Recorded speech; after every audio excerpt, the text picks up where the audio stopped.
Hello and welcome to This One Thing, a daily video devotional coming to you from First Presbyterian Church of Fort Lauderdale. My name is Nick Merchant. I'm one of the associate pastors here. And each day, one of our pastors or staff members are going to be looking at one of the texts in the Revised Common Lectionary's daily readings, and we'll be pulling out one thing for you to consider. We hope that you find this an encouraging and thought-provoking part of your day. Enjoy. A question I've heard recently is, where is God in times like this? Where is God in times of suffering, when people are experiencing pain? A couple of years ago, I was called to the house of a family whose grandmother had just passed away, and so I sat with the grandkids and we talked, and they shared stories and memories, and then one of the grandchildren, about 7 or 8 years old,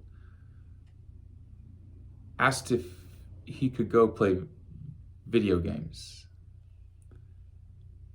And then he followed that up by saying, "It's the only thing that makes my stomach not hurt."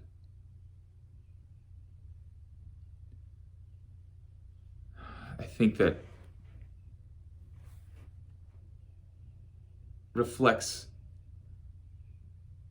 how deeply we feel grief and real pain and suffering. It is something that we experience with our whole body.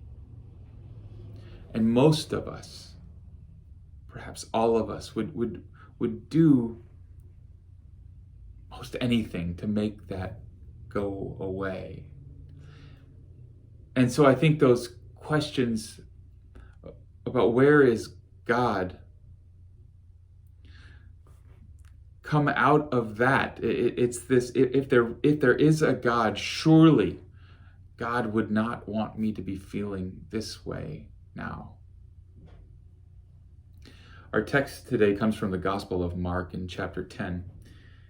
And in it, Jesus and the disciples are on their way to Jerusalem. And I'm going to read this morning just this first verse from the lectionary selection. Verse 32, it says, "They were on the road going up to Jerusalem, and Jesus was walking ahead of them.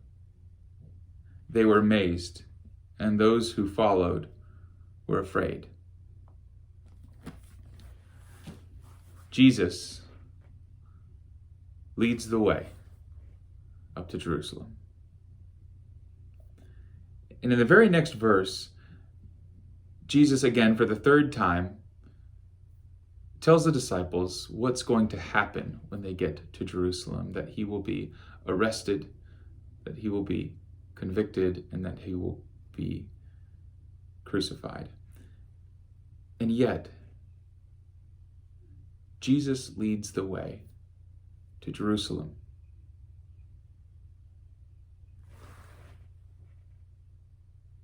Let that sink in for a moment.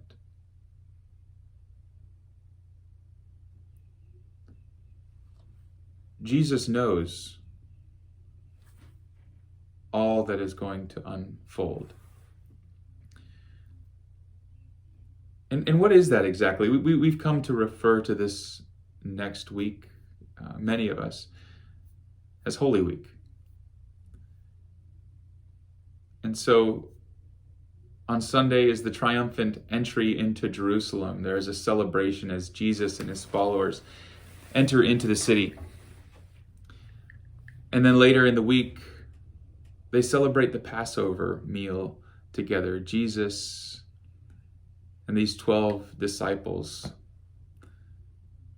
this group of people who have now been together, who have spent so much time together, they have this meal with one another in this room that seems as though it's been set apart just for them. And then Jesus has this moment with each of them as he washes their feet. And then it is one of them who betrays him. He's handed over to the temple authorities. And then he's convicted. He's mocked. He's beaten. The rest of his followers desert him, and he's crucified.